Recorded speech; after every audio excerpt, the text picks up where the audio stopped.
अगर आपको अमीर बनना है तो इस कहानी को ध्यानपूर्वक पूरा सुनो। गांव के कोने में स्थित एक छोटे से घर में रमेश नाम का एक युवा रहता था। रमेश का परिवार गरीब था, लेकिन उसका मन हमेशा ऊंचाई पर पहुंचने की ख्वाहिशों से भरा हुआ था। रमेश के पिता किसान थे और मां घर के काम संभालती थी। वह जानता था कि अगर उसे अपनी और अपने परिवार की जिंदगी बदलनी है तो उसे कुछ अलग करना होगा। नमस्कार दोस्तों, स्वागत है आपका हमारे इस चैनल में। अगर हमारी कहानी आपको अच्छी लगे तो वीडियो को लाइक और चैनल को सब्सक्राइब जरूर कर लेना। तो चलिए जल्दी से कहानी को शुरू करते हैं। रमेश का जीवन संघर्षों से भरा था। जब वह केवल 12 साल का था, उसके पिता ने उसे अपने खेत में काम करने को कहा ताकि परिवार का खर्च चल सके। रमेश ने मेहनत करना सीखा, लेकिन उसका दिल हमेशा सोचता था, क्या मेरी जिंदगी केवल खेतों में काम करने तक ही सीमित रहेगी? एक दिन उसने अपनी मां से कहा, मां, मैं हमारी गरीबी को खत्म करना चाहता हूं। मैं अमीर बनना चाहता हूं, लेकिन मुझे नहीं पता कि कैसे। उसकी मां ने मुस्कुराते हुए जवाब दिया, बेटा, मेहनत और सच्चाई से हर सपना पूरा हो सकता है। बस कभी हार मत मानना। ये शब्द रमेश के जीवन की दिशा बदलने वाले साबित हुए।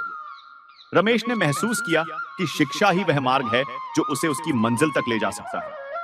वह दिन में खेतों में काम करता और रात में पढ़ाई करता। गांव के स्कूल के शिक्षक ने उसकी लगन को देखा और उसे प्रोत्साहित किया। रमेश, तुम में एक अद्भुत प्रतिभा है।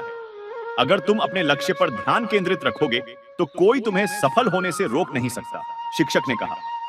स्कूल की पढ़ाई खत्म करने के बाद रमेश ने शहर में जाकर कॉलेज में दाखिला लिया। उसके पास पैसे नहीं थे, इसलिए उसने एक छोटे ढाबे में काम करना शुरू किया। दिन में वह पढ़ाई करता और रात में काम करता। कॉलेज के दौरान रमेश ने बिजनेस की किताबें पढ़नी शुरू की। उसने सीखा कि अमीर बनने के लिए केवल पैसे कमाना नहीं, बल्कि पैसे का सही उपयोग करना जरूरी है। उसने एक बिजनेस प्लान तैयार किया और अपने दोस्तों के साथ इस पर चर्चा की। कॉलेज खत्म करने के बाद रमेश ने एक छोटा सा व्यवसाय शुरू किया। उसने गांव के किसानों की समस्याओं को समझा और एक ऐसा प्लेटफॉर्म बनाया जहां किसान अपनी फसल को सीधे शहर के व्यापारियों को बेच सकें। शुरुआत में यह बिजनेस धीमा चला, लेकिन रमेश ने हार नहीं मानी। उसने कड़ी मेहनत की और नए नए तरीके अपनाए। कुछ महीनों के अंदर उसका व्यवसाय सफल होने लगा। व्यापारियों और किसानों दोनों को इससे फायदा होने लगा। रमेश ने अपने मुनाफे को फिर से व्यवसाय में निवेश किया और धीरे धीरे उसका व्यवसाय बढ़ता गया। रमेश का सफर इतना आसान नहीं था। एक बार उसके व्यवसाय को भारी नुकसान हुआ क्योंकि फसल खराब हो गई थी। कई किसानों ने अपनी फसलें बेचने से मना कर दिया और व्यापारियों ने उसकी सेवाओं में रुचि खो दी। रमेश निराश हो सकता था, लेकिन उसने समस्या को चुनौती के रूप में लिया। उसने अपने बिजनेस मॉडल को पुनः डिजाइन किया और किसानों को बीमा सेवाएं और अग्रिम भुगतान की सुविधा प्रदान की। यह कदम उसके व्यवसाय को एक नई दिशा में ले गया। रमेश का व्यवसाय अब देश भर में फैल गया था। उसने नए नए क्षेत्रों में विस्तार करना शुरू किया और टेक्नोलॉजी का इस्तेमाल करके अपने बिजनेस को और भी प्रभावी बनाया। उसने मोबाइल ऐप लॉन्च किया जिससे किसान और व्यापारी सीधे जुड़ सकें। इसके अलावा रमेश ने विदेशी बाजारों में भी अपनी सेवाओं को पेश किया। उसने किसानों को निर्यात के बारे में सिखाया और उनके उत्पादों को अंतरराष्ट्रीय स्तर पर पहुंचाया। यह उसके व्यवसाय का सबसे बड़ा मोड़ साबित हुआ। अमीर बनने के बावजूद रमेश ने अपने गांव को नहीं भुलाया। उसने अपने गांव में स्कूल, अस्पताल और रोजगार के अवसर उपलब्ध कराए।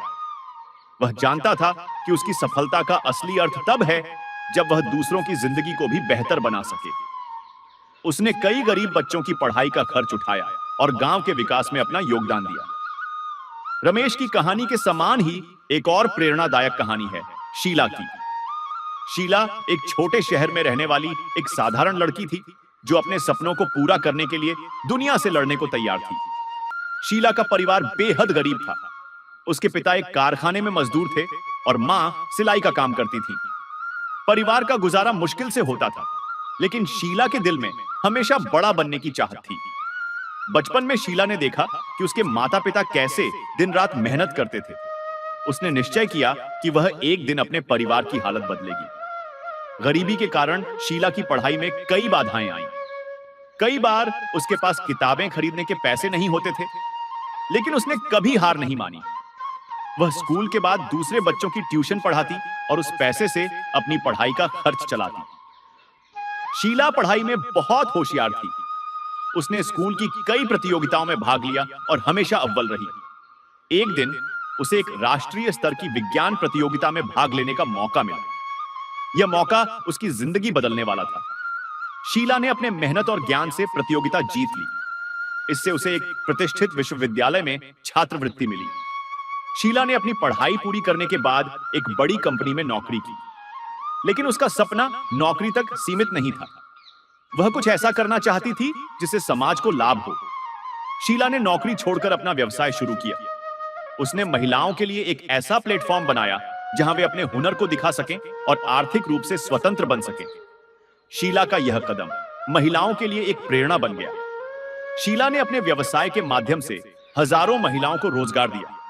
उसने गरीब बच्चों की शिक्षा के लिए भी काम किया और कई सामाजिक योजनाओं की शुरुआत की।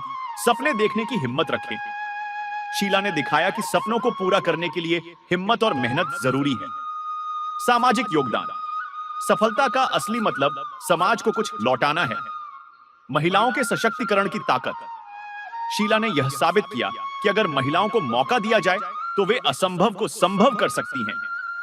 निष्कर्ष, रमेश और शीला की कहानियां दिखाती हैं कि इंसान अपनी मेहनत, हिम्मत और सही दृष्टिकोण से किसी भी बाधा को पार कर सकता है।